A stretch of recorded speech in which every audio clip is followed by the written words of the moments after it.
Hey guys, welcome to Not So Basic Things. This is Patrick, and today I'm going to show you how to replace an outlet.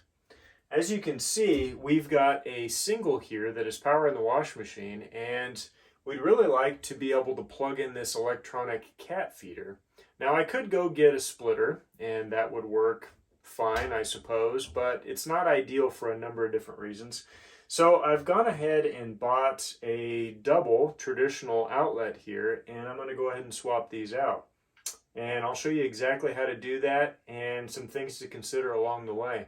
Let's do it. If you watch my video on installing a outlet cover nightlight, you know that I spent a fair amount of time talking about safety when you're dealing with electricity. This is that and more because we are going to actually be touching the wires and the outlet.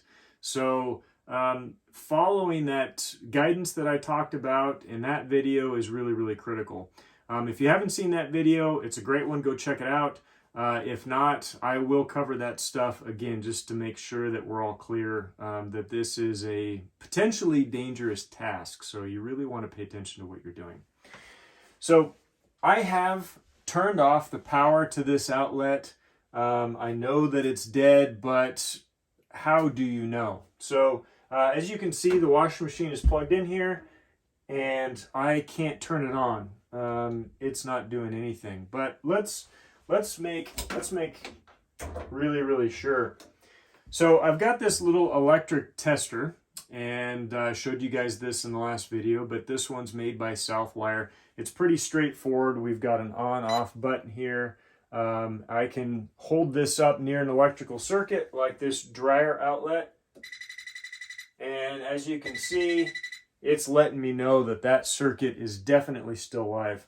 Another little fancy feature to this one is it's got a light. Personally, I don't get a lot of use out of that, but I can see how that would be handy. Now, I could try to test the power by sticking this into these prongs here, but it's really not ideal. You may have noticed this thing momentarily beeping and flashing red. It will do that if you bonk it hard enough. It's not telling you that there's power there, but we want to be sure. I'm going to plug this back in because it's a little bit more reliable to check for the presence of electricity than it is to do on the plug. As you can see, I'm getting nothing. The reason this works better than checking the plug itself is because I can get a lot closer to these conductors through the plug than I can with the outlet. So as you can see, we got nothing there. I'm going to check it one more time. Let's go ahead and get this switch cover off. Okay, so I've got the switch cover off, and now I can see the conductors as they go into the side of the switch. And I can take the tip of my tester here and go right up next to those to make absolutely sure that this outlet is definitely dead. So I have left the washing machine plugged in. I verified that it will not come on. I know for a fact this washing machine works fine. We just used it earlier today. We've taken the cover off, checked it with our tester. We verified that the tester works correctly. We're pretty safe here. All right, so we can go ahead and pull this outlet out and get ready to swap it.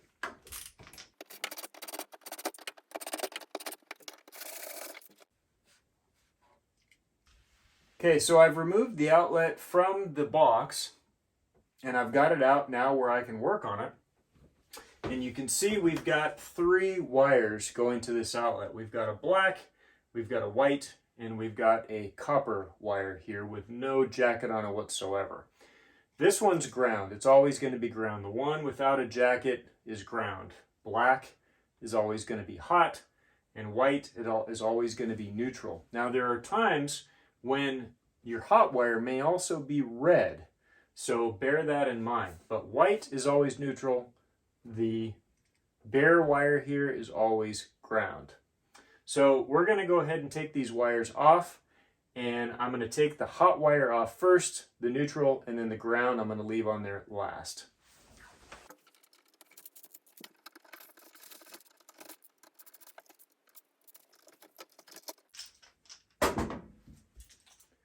Now, a couple of things I want to point out about the outlet that I removed and the one that I'm going to be installing.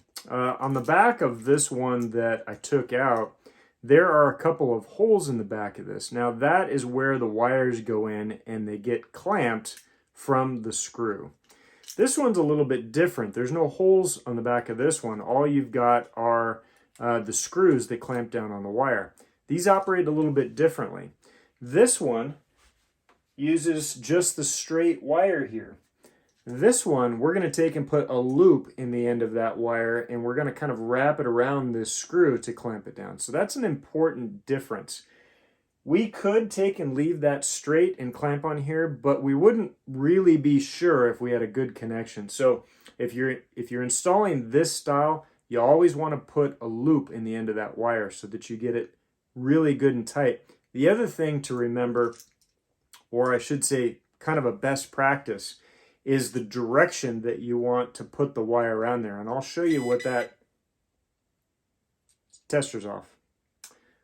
I'll show you what that looks like when I get ready to put this on. The other thing that I want to mention here, and I've got another outlet to point this out, this outlet is a little bit different from your standard outlet. You might notice we've got a little line or a little port coming off to the side here. This is indicative of an outlet that is larger in capacity than your normal 15 amp outlet. And if we look at it, we can see it says 20 amp right on the top. You may not be able to see that from the video, but it says 20 amp. This one that I'm replacing, you'll notice it's got the same feature to it that this one does. This is also a 20 amp outlet. Now here, I've got a standard, traditional, everyday outlet. No feature off to the side here. This is a 15 amp. If you're going to replace an outlet, make sure that you replace it with the same current rated capacity as the one that you took off. This is a dedicated 20 amp circuit for the wash machine. I'm pretty sure National Electric Code states that this needs to be a dedicated circuit. It needs to be 20 amps. Don't quote me on that, but I'm pretty sure that that's the case. So just to be safe, we want to follow all guidance and rules, regulations. I'm taking out a 20 amp. I'm replacing it with a 20 amp. Now, this cat feeder here uses almost no current whatsoever, so I am not concerned whatsoever about having the added draw in here.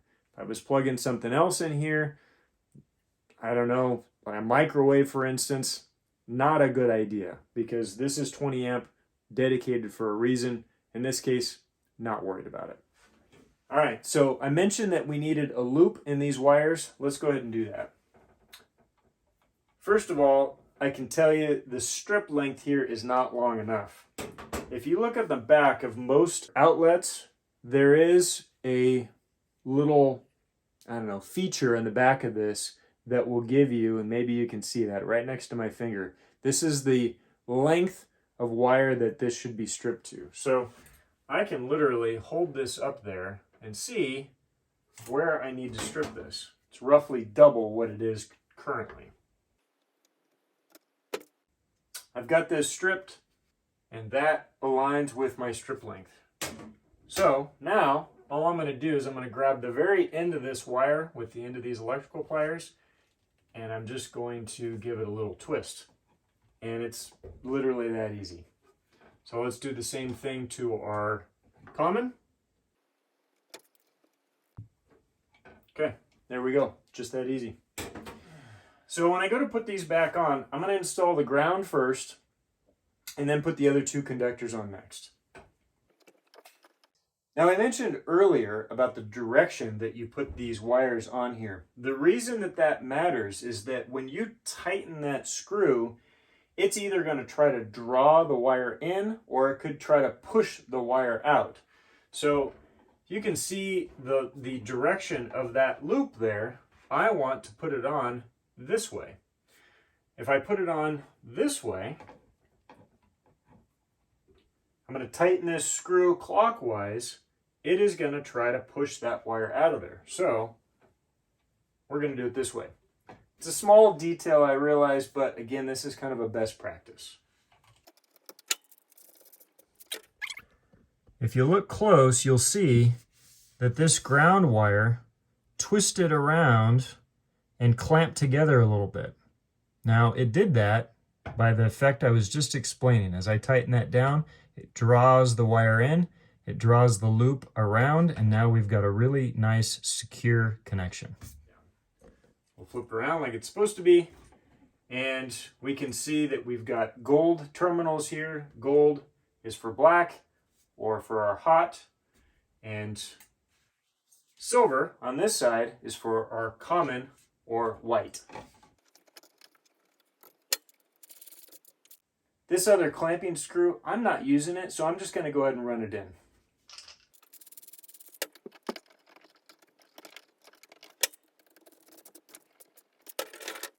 Okay, we've got everything connected back up. It's ready to go back in the wall. I've double checked that everything is connected as it should be. Everything's tight. Now, I really didn't reef down on those screws, but they do need to be snug. We don't want these wires coming loose when you're trying to put the outlet back in the box. They need to be tight and to stay tight. If you get a loose connection, you're going to create more resistance. It's going to create heat, and you could have a real problem. So make sure those are nice and snug. Now, you may have noticed that we've got some bends in these wires. We're going to utilize that to push everything back in this box really nice. You don't want to just shove this thing back in here and let the wires do whatever they're going to do.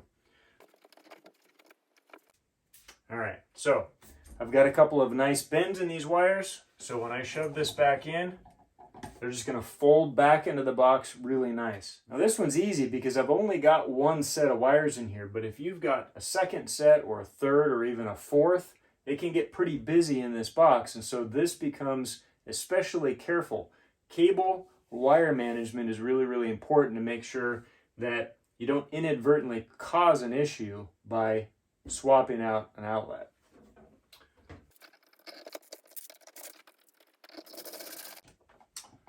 Okay, so I'm not going to tighten these down very tight. This is a plastic box. It would be very, very easy to strip it out. So I'm just going to snug these up so that the outlet's not going to go anywhere. I'm going to make sure we are straight up and down. There is some clearance in those holes side to side so that you can adjust it a little bit to make sure that it's straight up and down. We've got a new switch cover. Go ahead and put that on. Okay, on that switch cover, you don't want to tighten that down too tight either. You just want it snug enough so that the cover is touching the wall and everything's nice and tight. So when I plug the washing machine back in, that cover just broke. That happens sometimes, and that is why you don't want to over tighten that cover. So fortunately, I've got another one. I will go ahead and swap out that cover. I guess this is why this show is called Not So Basic Things, because sometimes you get into something that seems like it's going to be straightforward and something breaks and you got to go back to the store. So, but I do have another one. Anyway, what I was going to show you is when you put this in here, as I move this around, you might get a little bit of movement, but you really don't want much. If you've got a lot of movement in that switch, you may need to snug those up just a little bit. But you really shouldn't, especially with this type of plug, you really shouldn't have to be plugging and unplugging things all the time, or you really don't want to be ideally. We've just got a couple of things that we're going to plug in, and that's that. No big deal. All right, so to wrap up this video, let's go ahead and turn the power back on and make sure that everything's working. I will show you that we've got power with our electrical tester, and then after the video wraps up, I'll go ahead and swap out that outlet cover that I broke. So anyway, let me go turn the power back on. I'll be right back. Okay, power is back on. As you can see, so is the washing machine. So clearly we have power at this outlet, but let's say this washing machine didn't turn on all by itself and we wanted to use our handy dandy thing. There you go. You can see it goes off before I even get to the wire. So once again, This is a pretty good way to do this. It's also working here. Some of these outlets have a little child-proof feature. If you can see inside of there, there's a little plastic cover or door that kind of slides over top of the outlet to prevent kids from sticking things in there. These are notoriously difficult to test like this. So don't do it that way if you can help it. This, much easier to do and much more reliable. All right, so that is replacing an outlet. There really isn't a whole lot to it. The biggest thing when you're dealing with electricity is being really, really careful that you don't get shocked or shock somebody else. This is potentially very, very dangerous.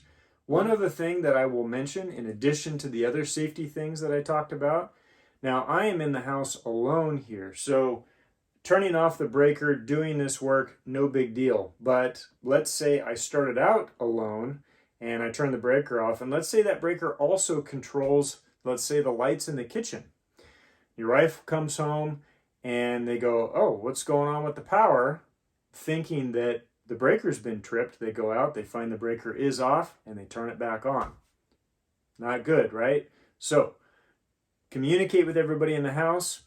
If you think your wife's going to be coming home, or roommate, or whoever it might be, or let's say maybe you don't know when they're going to be coming home, just take a piece of tape, write "do not touch" on it, and just put it over top of that breaker. At a minimum, when somebody pulls the cover back to look at that, they'll see the tape, they'll go, oh, okay, something's obviously going on, and at least they'll come talk to you about it.